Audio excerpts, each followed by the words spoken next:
मित्रों नमस्कार।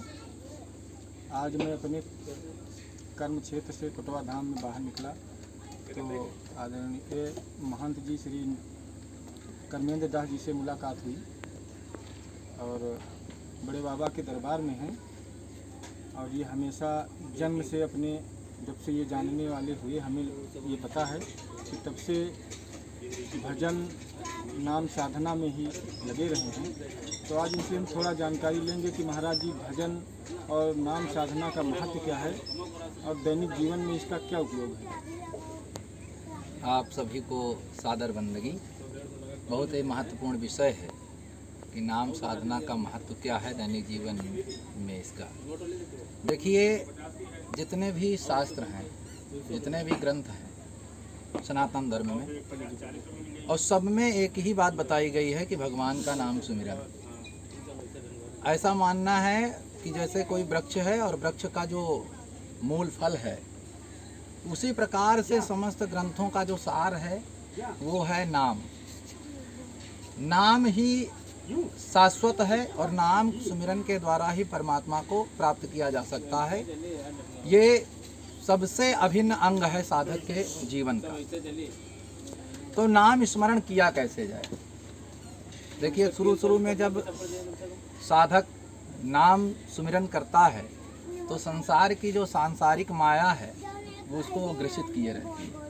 कई लोगों का यह प्रश्न होता है कि भजन करने के लिए हम बैठते हैं लेकिन हमारा मन नहीं लगता है भजन में। तो उसका एक ही कारण हो सकता है कि जैसे जब हमारा शरीर किसी रोग से पीड़ित होता है, ग्रसित होता है, जैसे मान के चलिए बुखार है तो भोजन नहीं अच्छा लगेगा।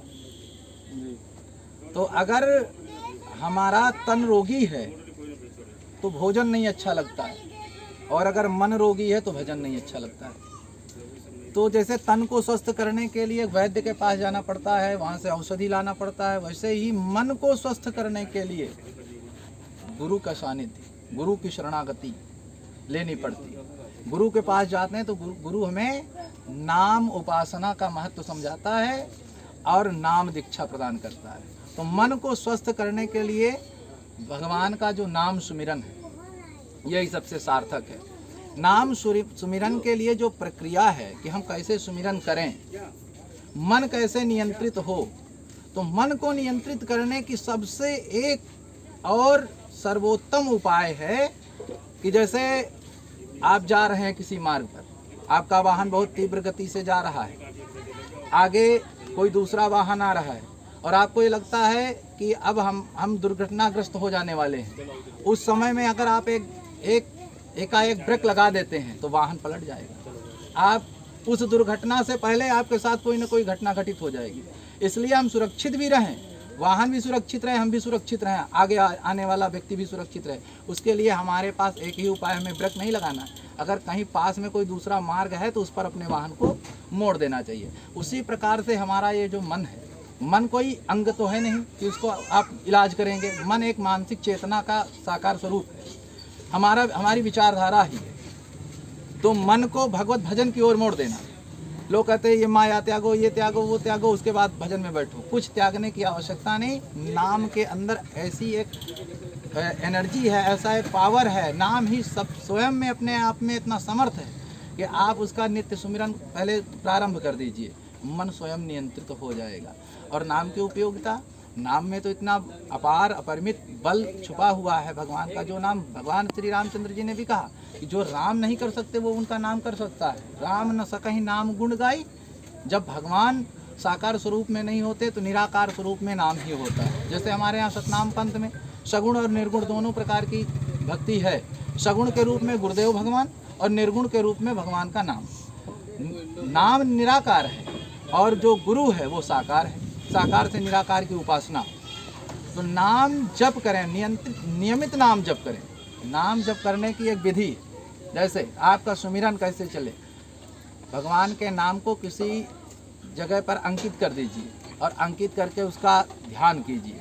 एकाग्रचित होकर के ध्यान कीजिए। समय समय पर माया का प्रभाव होगा, मन अपनी ओर खींचेगा, लेकिन नाम को कस के पकड़िए अपने मन को नियंत्रित करना नहीं है, केवल नाम में आसक्ति अपनी लगानी है। नियंत्रित करते रहिए। शुरू में जो ये विघ्न बाधाएं आती हैं, बस वो क्रिया में नहीं होना चाहिए।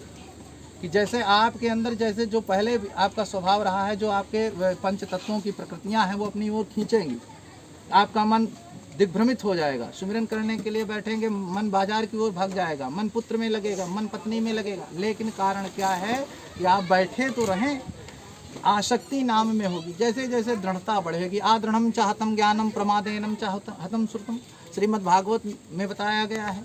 दृढ़ता के बिना जो ज्ञान है वो व्यर्थ है, और लापरवाही से किया गया जो जप है वो भी व्यर्थ है।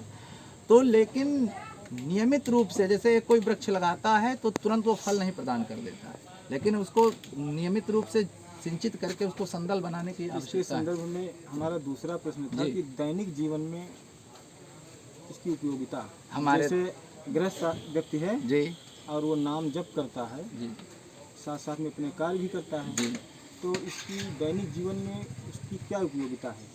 दैनिक जीवन में ये उपयोगिता है कि जैसे हमारा विद्यार्थी जीवन है, बच्चों का विद्यार्थी जीवन है, नाम सुमिरन से मन एकाग्र हो जाता है। और कहा भी जाता है कि एक साधे सब सधे, सब साधे सब जाएं। वो क्या है? वो एक मन है, कि एक मन के साध लेने से समस्त इंद्रियां जो है आपके नियंत्रण में हो जाती हैं। तो जब इंद्रियां नियंत्रण में हैं तो आप कोई भी कार्य करने के लिए चलेंगे, आपको आत्मबल मिलेगा, आपके हृदय, आपके अंदर तत्परता आएगी, आपके अंदर आत्मविश्वास आएगा, आपका बौद्धिक रूप से, शारीरिक रूप से, मानसिक रूप से विकास होगा।